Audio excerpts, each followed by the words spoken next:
하나님 말씀 보시겠습니다. 이사야 50장 7절부터 9절까지 우리 한 목소리로 합독합니다. 이사야 50장 7절로 9절, 7절 시작. 주 여호와께서 나를 도우심으로 내가 부끄러워하지 아니하고 내 얼굴을 부싯돌같이 굳게 하였으므로 내가 수치를 당하지 아니할 줄 아노라. 나를 의롭다 하시는 이가 가까이 계시니 나와 다툴 자가 누구냐? 나와 함께 설지어다. 나의 대적이 누구냐? 내게 가까이 나아올지어다. 보라, 주 여호와께서 나를 도우시니 나를 정죄할 자가 누구냐? 보라, 그들은 다 옷과 같이 헤어지며 좀이 그들을 먹으리라. 아멘. 옆에 분이 삽시다. 사랑하고 축복합니다. 따라합시다. 매사에 하나님의 도우심을 받으며 삽시다. 할렐루야. 세상에서 가장 행복한 사람은 하나님의 도우심을 받으며 사는 사람이 가장 행복하다고 저는 생각해 봅니다. 세상에서 가장 귀한 것이 하나님이 주시는 복이에요. 복은 달아나지도 않고, 복은 하나님께서 나에게 주시면 언제든지 써먹을 수 있고 나눌 수도 있고, 여러분 역사가 크게 일어나는 게 하나님이 주시는 복입니다. 그래서 이 하나님이 주신 복을 받으려면 우리는 하나님의 도우심을 받으며 살아야 되고, 그 하나님의 도우심으로 말미암아 우리가 일어나 걷고 그 복을 쟁취하여 그 열매를 따먹고 나눠주고도 하는 여유 있는 부요의 마음이 되어야 될 줄 믿습니다. 저번에도 말씀드렸듯이 나를 돌아보고 내가 여유가 있어야 다른 사람도 생각하는 거예요. 내가 몸이 아프면 다른 사람 생각 못합니다. 내가 여유가 없으면 다른 사람을 도와주지 못합니다. 이 말씀을 드리는 것은 우리가 매사에 하나님의 도우심을 받으며 살아야 되는데, 하나님의 도우심을 잊고 살아가는 겸손한 사람이 있고 오직 자기 힘으로 살아간다고 하는 이 교만한 사람이 있습니다. 돈도 하나님이 주시는 거라니까요. 건강도 하나님이 주시는 거예요. 진짜 저는 감사한 게 아침에 일어날 때 저는 바로 일어나지 않아요. 침상에서 기도를 해요. 항상 하나님, 길게든 짧게든 항상 하나님 감사해요. 오늘도 눈뜨게 해줘서 감사해요. 오늘 모든 되어질 일들을, 일정들을 하나님 주관하여 줄 줄 믿고 하나님이 인도하여 주의 종을 사용해 주시고 하나님의 선한 역사가 나타나게 하여 주옵소서. 주님 감사합니다. 감사합니다. 할렐루야. 여러분도 그렇게 하시죠? 저녁에 잘 때도 마찬가지예요. 누워서라도 하나님, 내가 이렇게 믿음으로 오늘 살게 하시고 오늘 승리하게 하심을 감사합니다. 오늘도 주의 도움을 받고 살게 하심을 감사합니다. 주님 나에게 능력 주셔서 감사합니다. 오늘 하루도 건강 주셔서 걷게 하시고 오늘 좋은 선한 역사로 함께 하시고 마무리하게 하시고 안정으로 인도하심을 감사합니다 하고 감사하며 눈을 감고 청할 때 아침에 정말 평강한 마음으로 일어나게 할 줄 믿습니다. 우리 모든 인간은 하나님의 도우심을 잊고 살아갑니다. 분명한 것은 어떤 사람도 하나님의 도우심이 없으면 살아갈 수 없다는 거예요. 하나님의 도우심이 없으면 살 수 없습니다. 하나님 빠진 성공이요, 진정한 성공 아닙니다. 제 주위에 많은 사람을 봤어요. 진짜 하나님 없이 성공한 사람은 머지않아 망하게 되고, 또 진짜 성공을 계속 하는데 결국은 지옥 가더라고. 저는 목회를 25년 하면서 수많은 사람을 보게 됩니다. 저 장사도 했어요. 회사도 다녔습니다. 사업이란 조그만 사업도 해보고요. 결국 하나님의 사업이 최고라. 하나님의 주의 종을 목회의 길로 인도하여 저와 여러분을 만나게 하시고 오늘도 귀한 거룩한 하나님 말씀을 손꼽게 하시니 이것 또한 하나님의 은혜라고 생각합니다. 그래서 항상 사도 바울이 나는 사나 죽으나 주님의 것이로다. 따라합시다. 나는 사나 죽으나 주님 것입니다. 할렐루야. 여러분, 저와 여러분 주님 것이에요. 누구 것도 아니에요. 할렐루야. 인정하십니까? 동의하십니까? 저와 여러분 첫째 주님 것이. 여러분, 분명한 것은 어떤 사람도 하나님의 도움이 없으면 살 수 없다. 오늘 여러분 하나님의 도우심을 받기를 원하십니까? 오늘 해답은 하나님의 도움을 받아야 치료가 되고 하나님의 도움을 받아야 우리가 능력 있는 삶을 살 수 있어요. 다만 자기를 도우시는 하나님을 인정하는 사람이 있고 또 부정한 사람이 있어요. 믿음의 성도된 우리는 하나님의 도우심을 전적으로 믿고 누리며 살아가는 자입니다. 공부하는 학생들도 잘 들어보세요. 저도 공부도 하고 강도사 고시도 보고 여러분 고시를 봤었어요. 항상 하나님 앞에 기도하고 시작하면요 아주 지혜를 팍팍 주셔요. 진짜 10시간 할 걸 1시간에 딱 기억하게 하시고, 그리고 여러분 항상 책을 펼 때 하나님 앞에 기도하고 책을 닫을 때 기도하고 마무리하자. 하나님이 다 기억하게 하시고 절대로 삭제 안 시켜줘요. 생각나게 하시고 시험 답안 잘할 수 있도록 은혜 주신 분이 우리 하나님이에요. 여러분, 중요한 것은 그래서 성도는 하나님의 도우심을 깨닫는 사람이요, 믿는 사람이요, 누리며 사는 사람이다. 근데 모든 성도가 그렇게 살아가지 못합니다. 교인이 있는가 보면 성도가 있어. 어쩌다가 가뭄에 콩나듯 나온 분도 있고, 어떤 분은 격주제로 나오고, 방학해서 아직 못 나온 분도 많고. 여러분, 어떤 분은 그래요. 아이고, 내가 7순 넘어서 그때 믿으면 되지. 아니요, 자기가 7순까지 살지 안 살지 어떻게 알아? 저 그런 사람 많이 봤어요. 아이고, 나중에 믿으면 되지. 아이, 나한테 복음 전하지 마! 근데요, 진짜 심요막측하게 어처구니 없는 환경으로 주님 복음 모르고 받지 못하고 부인하다 죽은 사람도 있더라. 어떤 분은 그래도 다행히 주의 종을 통하여 식물인간 속에 입도 몸도 움직이지 못하는 그런 상황 속에서 주의 종이 영접 기도하고 말씀을 잠깐 전하고 기도하고 나니 눈물을 주르르 흘리며 여러분 천국 가신 분도 봤어요. 그분은 정말 하나님 은혜요. 근데 그런 기회를 놓쳐버리면 여러분 반드시 지옥 갑니다. 할렐루야. 여러분 반드시 천국 가야 되잖아요. 천국 가길 원하십니까? 그러면 하나님의 도우심을 받으며 살아야 돼요. 다른 거 의지하지 마세요. 하나님의 도우심을 받으며 살아야지 하나님 풀리고 열리고 뚫리게 하시는 거예요. 때문에 우리는 하나님의 도우심을 전적으로 믿고 누리며 살아가야 되는데 우리 속담에도 하늘은 스스로 돕는 자를 돕는다. 이 말이 무슨 뜻입니까? 이 말에도 하늘도 아무나 도와주는 것이 아니라 도움을 받을 만한 사람을 도와준다는 거예요. 다시 말해 아무런 도움도 구하지 않으며 도우심에 대한 갈급함이나 사모함이 없는 사람에게 도와주지 않아. 목마름이 없는데 무조건 돕는 게 아니라는 거예요. 오늘도 주의 성전에 멀리서 왔잖아요. 와서 여러분 은혜 받기 위하여 도움 받기 위하여 왔다면 분명히 도움받고 치료받고 회복되고 돌아갑니다. 이런 의지가 있기 때문에 내 몸과 마음이 이 성전의 이 자리에 앉아 있기 때문에 이 지성소의 언약궤에서 흘러가는 말씀을 듣게 되고 승리의 한 주간을 살아갈 수 있다는 것입니다. 이것이 의지예요. 오늘 못 나온 사람들은 은혜가 안 되는 거예요. 이처럼 하늘도 도우심을 간구하는 자를 도우신다는 말씀이 하늘의 법칙이라면 당연히 우리 하나님도 의지가 있는 하나님을 찾는 자에게 역사하시고 도와주신다. 그래서 하나님을 사랑하는 자에게 사랑을 주시고 하나님 간절히 찾는 자에게 찾게 하신다. 그렇습니다. 우리 하나님은 절대 아무나 도와주는 분이 아니에요. 하나님의 도우심을 받을 만한 사람이 도움을 받습니다. 하나님의 도우심을 받을 만한 사람이 저와 여러분인 줄 믿습니다. 특히 믿음의 그릇이 된 사람을 도와주셔요. 준비된 사람을 특별히 도와 쓰십니다. 한마디로 하나님의 도우심을 받을 만한 자격을 가진 자를 도우신다. 그런데 그 기준이 세상 사람들이 말하는 그 기준이 아닙니다. 하나님 보시는 기준이 있습니다. 하나님이 보시는 기준은 가문이나 문벌이나 학벌 같은 외모를 보지 않는다는 거예요. 전적으로 하나님을 감동시킬 만한 중심, 즉 믿음을 보신다는 거예요. 예수님이 항상 병자를 고칠 때요, 문제를 해결할 때 네가 믿음이 있느냐? 물어봐요. 그러면 네, 그러하오이다. 그러면 네가 죄사함을 받았느니라. 그럼 치료가 되고 여러분 하나님 만나게 됩니다. 성경의 전적인 부분을 다 보세요. 주님이 항상 고쳐주시기 전에, 해결해 주시기 전에, 살려주시기 전에 어떻게 했어요? 네가 믿음이 있느냐? 이 말이 뭔 말이에요? 네가 나를 진짜 믿느냐? 네가 나를 믿느냐는 거예요. 여러분 예수를 제대로 믿습니까? 그러면 죄사함을 받게 될 줄 믿습니다. 믿음도 우리가 생각하는 신앙의 연조나 직분, 열심이나 열정이 아닙니다. 이는 온전히 하나님의 마음에 합당한 마음 믿음이야. 저와 여러분의 믿음이 하나님 앞에 합당하게 인정돼야 돼. 다시 말해 믿음의 기준이 내가 아니라 하나님이시라는 거예요. 아, 나 믿음 좋습니다. 주여 믿음 주시옵소서가 아니라 그 믿음을 하나님 달아보았을 때 그래 너는 참 됐다. 그런데 다음 단계에 복을 주겠다. 이렇게 평가하시고 기준하시는 것이 하나님이란 거예요. 내가 믿음 좋다 아니더라 판단할 수 없어. 아무리 사람이 보기에 좋아 보아도 여러분 믿음이 좋아 보일지라도 하나님 보시기에 합당한 믿음이 아니면 꽝이라는 거예요.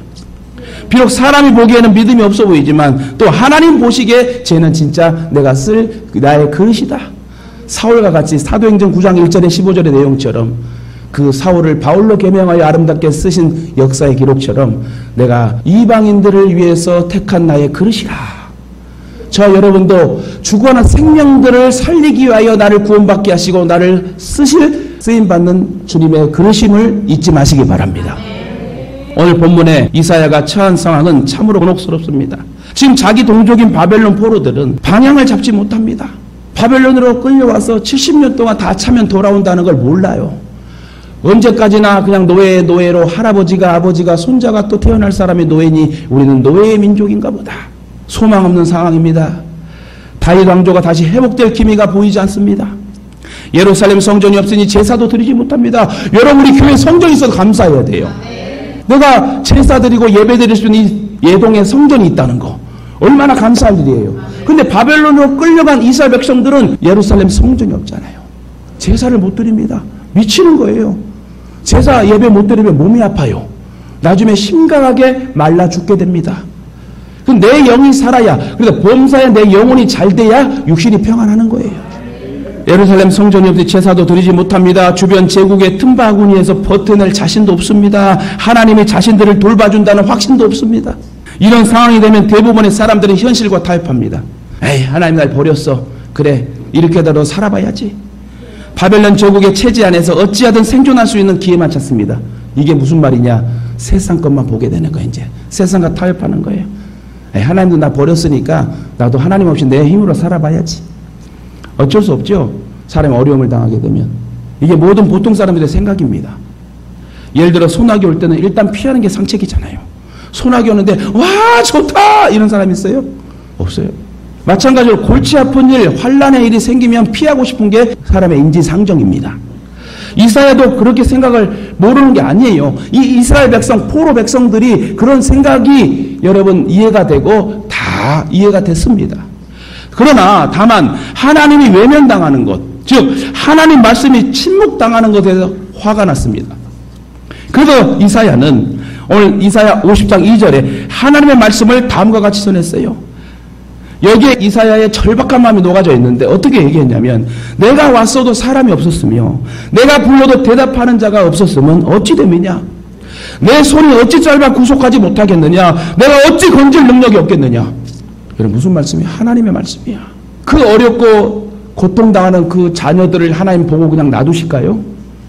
그들이 세상과 타협해도 하나님은 그 마음을 인정하시고 이해하시고 다시 끌어오시는 게 하나님이잖아요.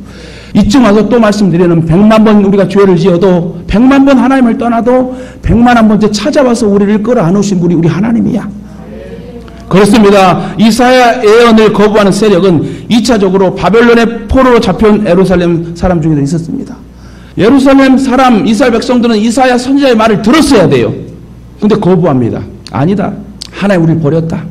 그들은 이제 수십 년의 포로 생활에 나름으로 이제 적응한 사람들이야. 하나님 없이 이렇게 살았으니 그냥 나는 노예로 살 거야. 하나님 신앙을 회복해야 할 필요도 전혀 느끼지 못합니다. 그리고 바벨론은 예루살렘에 비해서 앞선 문명 국가였고 또한 예루살렘에도 경험할 수 없었던 재미있는 일이 또 많았어. 그래서 모두들 다시 예루살렘으로 돌아갈 거라는 이사야의 말이 이들에게는 부담스럽습니다. 이제 안 돌아갈 거야. 여러분 일본의 신종 유흥국들이 다 우리에게 온대요. 어떤 지인이 일본을 갔다 왔는데 그렇게 유흥 쪽으로는 아주 발달된 일본이래. 그리고 800만 개의 신을 믿는 국가가 일본이래요. 별의별 우상들이 다 있고요. 그렇게 타락의 도시가 일본이라는 그런 것들이 지금 우리나라로 넘어오는 거예요. 지금. 그러니까 다시 말해 우리 이스라엘은 예루살렘에 이런 게 없었는데 이 바벨론은 화려하네. 밤만 되면 음악 소리가 들리고 요란한데 궁금한데 소돔과 고모라처럼 롯이 궁금해가지고 거기를 이사해서 결국 망하는 역사가 나타나는 것인데 이스라엘 백성들도 이제 포기합니다. 하나님이 안 계셔. 하나님 날 버렸어. 그렇다면 난 여기서 즐길 거야. 한 번 사는 인생 죽으면 끝이지. 내 새가 어디 있어? 하면서 이스라엘 백성들은 단념합니다. 이사야의 선지자의 하나님 말씀을 선포를 거부합니다. 그래서 모두들 다시 예루살렘으로 돌아갈 거란 이사야의 말이 거부감이 들고 부담이 됩니다. 현실성 없는 맹목적인 선동처럼 들립니다. 그리고 그들에게는 좀 더 실제적인 어려움도 있었습니다. 이사야 선지자의 예언이 강하면 강할수록 바벨론에서의 삶은 더 피곤해졌어요. 다시 말해 적극적으로 하나님 말씀을 거부한 거예요. 이미 현실이 되어버린 바벨론에서의 삶인데 그걸 흔들면 서로 불편할 뿐이다. 건들지 마라. 나한테 말하지 마. 전도하지 마. 그럼에도 불구하고 이들은 하나님의 도우심을 받아 해방의 역사를 맞이합니다. 뭐라고요? 그럼에도 불구하고 우리가 죄인이었음에도 불구하고 이사야 선지자가 볼 때 얼마나 꼴보기 싫겠어요. 야 제발 하나님 말씀을 들어라. 이제 회개하고 주 앞에 돌아와라. 수없이 외쳐 눈물을 흘려 외쳤는데도 불구하고 이들은 아니야 좀 제발 전도하지 마. 아니 하지 마. 말하지 마. 하지 마. 오늘 이사야에게 돌을 던지려고 하는 그런 장면을 본 하나님이 얼마나 열받겠어요. 내가 보낸 이사야 주의 사자를 보내 너희들에게 살릴 것을 인도할 것을 다시 돌이킬 것을 내가 기회를 주었음에도 불구하고 내가 보낸 주의 사자를 대적한다는 건 나를 대적하는 거랑 똑같다. 하나님 열받죠. 그런데도 하나님이 그럼에도 불구하고 이들은 하나님의 도우심을 받아 해방의 역사를 맞이합니다. 사실 이스라엘은 하나님의 선택을 받은 선민 백성입니다. 그런 이스라엘이 하나님을 잊어버렸어요. 그래서 죄를 짓고 우상을 섬기고 하나님을 떠납니다. 결국 하나님으로부터 징벌을 받아 바벨론의 포로로 끌려가게 된 거지요. 그리고 70년이 다 차서 돌아오게 됩니다.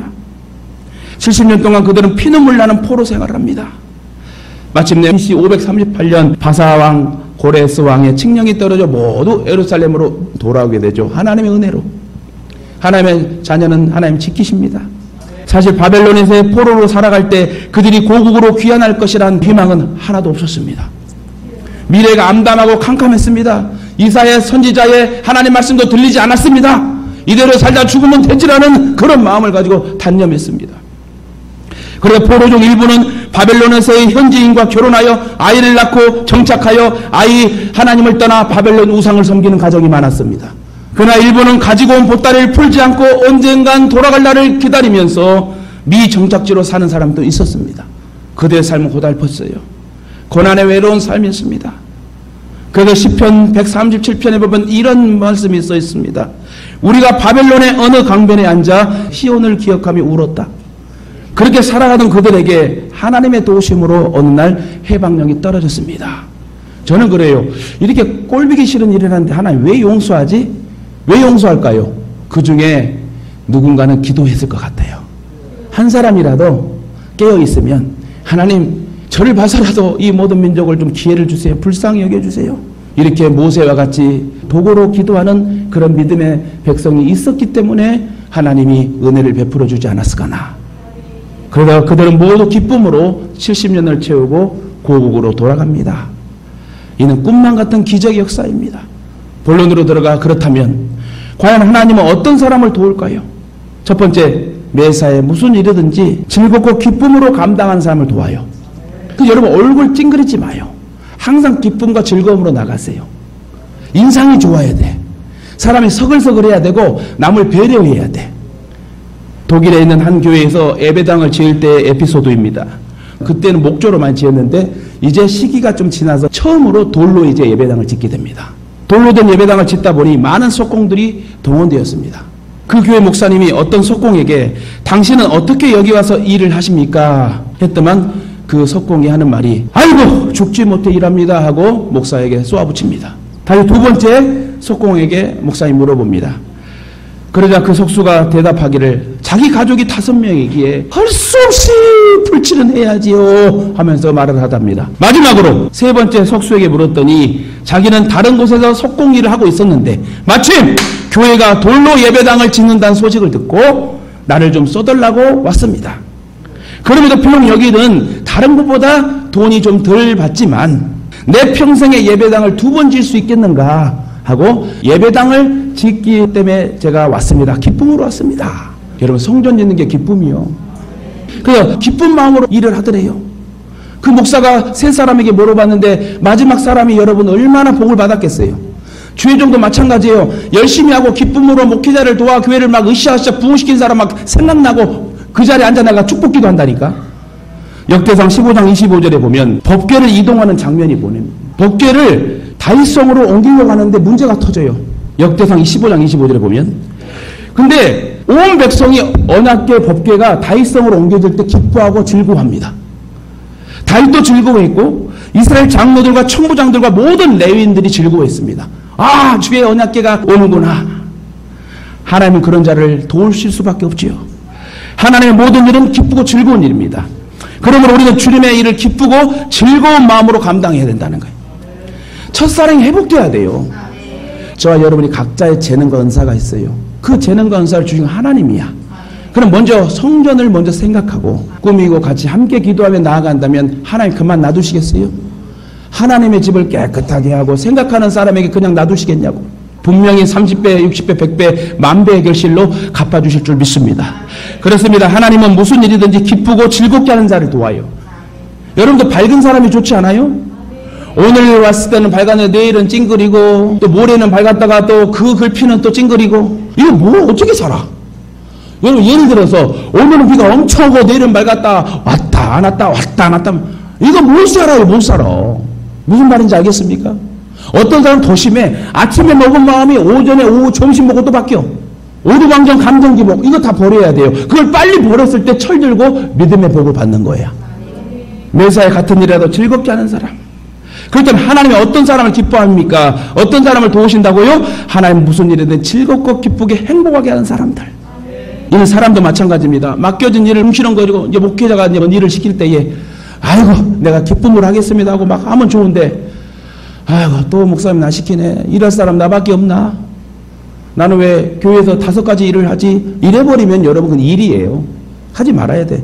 절대 억지로 하지 말라는 얘기예요. 저는 내가 자원하는 마음으로 이 물도 떠올 때 역사가 일어나는 거고 내가 섬길 때 청소하고 연합하고 도울 때 역사가 일어나는 거고 그게 하나님이라고 생각하면 하나님 공짜가 어디 있어? 할렐루야. 이처럼 하나님도 사람도 즐거운 마음으로 기쁨으로 대하는 자를 기뻐하세요. 그러므로 무슨 일이든지 여러분은 기쁘고 즐거운 마음으로 하세요. 그래야 하나님 앞에 칭찬받고 사람 앞에도 칭찬받고 인정받는 거야. 사실 기쁘고 즐거운 마음을 할 수 있는 건 주님이 주십니다. 주님이 주셔야 할 수 있어. 그래서 우리는 주님이 주시는 마음으로 살 때 주님의 도우심을 잊게 됩니다. 그러므로 귀하게 하는 일이라면 매일사에 즐겁고 기쁜 마음으로 감당하기를 주님의 이름으로 축원합니다. 두 번째로 하나님은 어떤 사람을 도우실까요? 말씀대로 온전히 순종하는 사람. 내 생각과 방식이 아니라 하나님의 방식과 방법, 말씀대로 순종하는 사람을 여러분 도우신대요. 하나님 말씀대로 사는 자를 도우시는데 하나님의 방법으로 사는 자는 하나님 말씀대로 사는 자들이에요. 오늘 하나님 말씀이 떨어지면 그렇게 행동하면 복이 임해. 우리가 하나님을 믿는다고 해도 모두가 다 하나님의 방법대로 사는 건 아닙니다. 이른바 하나님의 말씀대로 사는 것이 아니라는 거예요. 역대상 15장 25절 다시 그 본문을 보면 언약궤를 옮기는 장면이라고 그랬어요. 다윗과 이스라엘 장로들과 천부장들이 여호와의 언약궤를 즐거이 메고 오벳에돔 집에 돌아왔습니다. 블레셋과의 전쟁에서 승리한 다윗이 가장 먼저 행한 게 뭐였냐면 하나님의 법궤를 다윗성으로 옮기는 거였어요. 법궤를 통한 신정정치, 다시 말해 왕정정치, 인간정치가 아니라 신정정치, 하나님께서 이 백성을 치리해 주세요. 다윗이 참 똑똑하고 참 지혜로워요. 믿음이 있어요.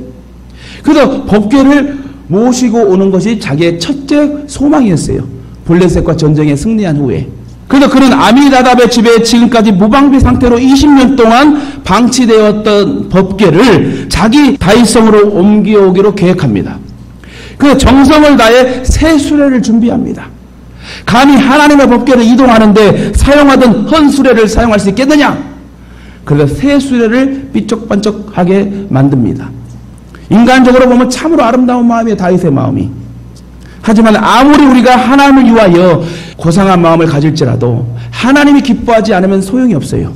잘 들으세요. 정말 귀한 게 이거예요. 핵심 포인트예요. 아무리 우리가 하나님의 일에 열심을 다할지라도 하나님의 방식이 아니면 결코 바른 것이 아니고 복이 아니다. 우리의 착각은 우리가 무엇인가를 통해 하나님을 감동시킨다는 거예요. 하나님은 우리의 열정이나 여러분 열심에 감동하신 분이 아닙니다. 우리들의 고상한 방식이나 방법에 감동하신 분도 아닙니다. 하나님의 마음에 맞아야 돼요. 하나님 마음에 합해야 된다는 거예요. 다윗이 왕된 게 뭐예요? 성경에 뭐라고 기록됐습니까? 다른 거 없어요. 내 마음에 합한 자라. 자, 여러분이 하나님 마음에 합하게 되면 물권, 경제권, 건강, 전도의 용사로 아름답게 쓰임받게 될 줄 믿습니다. 무엇보다 하나님 마음에 맞지 않으면 하나님의 도우심을 받을 수가 없어요. 여러분 사익감이 들어오든 며느리감이 들어올 때 부모들이 딱 봤을 때 어때요? 아 괜찮다 합격! 했을 때 결혼이 되는 거예요. 근데 뭔가 좀 그렇고 그러면 여러분 아니야. 마찬가지로 우리가 하나님 마음에 합해야지 인정받는 삶을 살 수 있다. 무엇보다 새 수레를 만들어서 이동하려는 마음은 얼마나 아름다운 마음입니까? 하지만 그것은 하나님 방법이 아니었어요. 하나님의 방법을 하지 않았기 때문에 하나님으로부터 진노를 당했는데 아시다시피 나곤의 타작마당을 지나는데 다시 말해 새 수레에 언약궤를 법궤를 싣고 나곤의 타작마당을 지나는데 소들이 막 뛰어요. 뛰니까 새 수레에 올려있는 이 법궤가 움직일 거 아닙니까?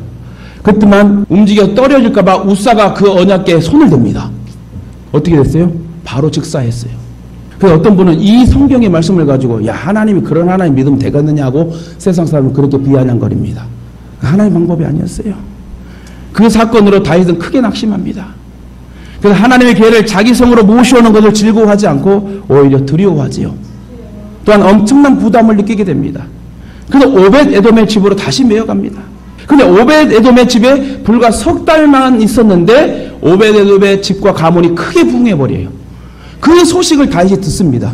그랬더만 배가 아픈 건 아니고 내가 다윗성으로 다시 모셔야 되겠다 하고 이제 하나님의 방법이 무엇인가를 정확하게 알고 이제 움직이고 액션을 취하는데 그게 무엇이냐? 레위인이 언약궤를 직접 매야 된다는 거예요. 이 말은 잘 들으세요. 십자가 지신 예수님이 십자가를 친히 지셨을 때 구원의 역사가 일어난다는 거야. 다른 세상의 방법이 아니라 이 구원의 역사는 주님이 십자가에 그 나무에 달려 돌아가셨을 때 구원의 역사가 완성된다. 마찬가지로 세술에 삐까반짝 세술에 언약궤를 신는 것이 방법이 아니라 하나님은 편히 주의 사자를 통하여 레위인들을 통하여 레위인의 어깨에 메어 갈 때에 역사가 제대로 이어진다는 거예요. 다윗은 그걸 몰랐어요. 알아보지도 않았어. 그냥 그 마음이 좋아서 뭘 좋은 마음이야. 근데 하나님 마음은 그 마음이 아니었어요. 그래서 이 언약궤를 메고 법궤를 옮긴 사건은 뭘 예표한다고요? 십자가에서 주님이 친히 나무에 달리신다는 거예요. 할렐루야. 그래야 구원의 완성이 있다. 첫 번째 큰 낭패를 경험한 다윗은 하나님의 말씀대로 이동하려 한 것입니다. 비록 세련되지 않을지라도 하나님의 방식을 선택한 것입니다. 비록 답답하게 보일지라도 하나님의 방식을 채택합니다. 즉 하나님의 말씀대로 법궤를 이동하려 합니다. 이번엔 새로운 수레를 삐까번쩍 수레를 만들지 않았어요. 그 이유는 하나님의 법궤는 레위인들의 어깨에 칠이 매어서 이동해야 되는 게 방법이야. 그는 전에 하나님의 교례대로 구하지 아니하여 낭패를 본 걸 생생하게 기억하면서 두 번 다시 그런 실수하지 않겠다면서 제일 앞에 레위인 제사장들을 통해서 어깨에 법궤를 메고 이제 걸어가게 됩니다. 골고다 언덕길을 걸어가신 십자가를 지고 십자가를 어깨에 메고 쓰러지고 또 쓰러지며 예수님께서 우리를 살리기 위하여 구원의 완성도가 진행된 것처럼 이 언약궤가 제사장의 어깨에 매서 가야지 진정으로 탈이 없다는 거예요. 이해가십니까? 그래서 이번에는 오직 하나님의 규례대로 운반합니다. 그래서 그들은 먼저 자기들의 몸을 성결케 합니다. 근데 여호와의 말씀을 따라 명한 대로 레위 자손들이 하나님의 궤를 어깨에 메고요. 이는 하나님 말씀에 입각하여 하나님을 기쁘게 하는 방법을 이제 채택한 겁니다. 그런 레위 사람들을 하나님이 도우셔서 무사히 법궤가 다윗성에 들어갔을 때 다윗이 너무너무 좋아가지고 춤을 얼마나 현란하게 췄으면 옷이 벗겨지면서 춤을 춘데 그 춤추며 옷이 벗겨지는 그 장면을 목격한 아내 미갈이 웃어버립니다. 비웃어버립니다. 그래서 그 비웃어버리는 미갈이 죽을 때까지 자식이 없더래. 하나님을 기쁘시게 하는 것은 사람의 기준이 아니라 하나님의 기준이라. 여러분 신앙생활 제대로 해야 돼요. 하나님의 진정 기쁨으로 해야지 왔다 갔다 내 생각 계획대로 하지 마세요. 예전에 그 첫사랑 어디다 다 팔아먹었습니까? 제발 첫사랑의 기쁨 회복합시다. 내가 이렇게 사는 것도 하나님의 은혜예요. 하나님 손가락 하나 흔들어보면 우리는 언제 죽을지도 몰라. 홍수가 터져 죽을지 재난이 올지 모르는 거예요. 지금 코로나가 또 확산된다며 더 몇만 명으로 좀 늘어났더만요. 또 하나님의 기준에 맞아야 하나님 기뻐하신대요. 하나님의 일도요 내 생각과 내 마음으로 하지 마. 내가 하나님 사랑하는 마음으로 움직여서 내가 했을 때 역사가 일어나는 거지 억지로 해서는 안 된다는 거야. 물질도 헌신도 내가 자원하는 마음으로 했을 때 역사는 일어난다. 하나님의 마음을 알려면 하나님의 사람이 되어야 될 줄 믿습니다. 말씀 뵙겠습니다. 우리가 하나님의 말씀대로 사는 두 가지 방법이 있는데 한 가지는 기록되어지는 하나님의 말씀을 지키려고 노력하는 방법. 이는 율법대로 살려는 마음입니다. 그러나 또 한 가지 방법이 있어요. 하나님의 말씀이신 주님이 내 안에서 말씀하시는 걸로 사는 거예요. 우리는 이는 복음으로 사는 사람. 대부분의 성도들은 율법으로 우리가 구원을 얻을 수 없고 하나님의 의를 이루어 드릴 수 없다는 사실을 누구보다 잘 안다고 합니다. 그런데 실상은 율법으로 살려고 그래. 정죄하며 살아, 비판하며 살아, 자기의 큰 불법을 깨닫지 못하고 남의 그 연약한 티끌 하나 보고 막 죽이려고 그래. 잡담화해, 수그거려. 그러지 말자는 거예요. 특별히 교회는 그래서는 안 돼. 진짜 내가 없어서는 안 되겠다는 마음을 가지고 10명이면 10명, 100명이면 100명 다 연합해서 여러 하려고 했을 때 역사가 일어나는 거지. 나 하나 빠져도 교회는 돌아가겠지. 아니요. 이기적인 생각입니다. 그러면 우리가 어떻게 하나님 말씀대로 살아갈 수 있다는 말입니까? 그것은 하나님 보내신 하나님의 독생자 아들 예수 그리스도를 믿는 믿음 안에 사는 거예요. 새 언약의 중보자로 오신 도구자로 오신 그리스도는 육신을 믿고 우리 가운데 오신 하나님이십니다. 우리는 그분을 믿는 믿음 안에서 우리가 신앙이 성장하는 거예요. 다시 말해 그분이 나를 성전 삼고 내 안에 오셔서 그분이 내 생각과 마음을 조절해 행동할 때 복이 많은 거예요. 저와 여러분 마음속에 주님이 항상 임재해야 된다는 거예요. 할렐루야. 그 사람이 하나님의 말씀대로 사는 사람들이고요. 사랑 가족 여러분, 세상에서 가장 행복한 사람은 누구라고요? 하나님의 도우심을 받는 사람이에요. 하나님의 도우심만 받으면 무엇이 부럽겠습니까? 또한 무엇이 두렵겠습니까? 우리는 항상 주님의 도우심을 기대하며 주님의 도우심을 받으며 살아야 할 줄 믿습니다. 또한 하나님의 뜻대로 사는다는 하나님 도와주시니 그러므로 저와 여러분이 하나님이 선물하신 구원의 생명으로 거듭나서 내 평생 남은 인생 주님을 위해 살겠다. 이런 믿음을 가지고 주님 정말 사랑하는 마음을 가지고 교회 헌신하고 가정을 자녀를 여러분 건사하고 돌이켜보는 주의 성도들 되길 주님의 이름으로 축원합니다. 특별히 어떠한 상황에도 우리 주님만 바라보고 주님의 마음을 구하며 찾으며 주님의 도우심을 간절히 구하여 주님의 도움을 받고 능력의 삶을 사시길 다시금 주님의 이름으로 축원합니다.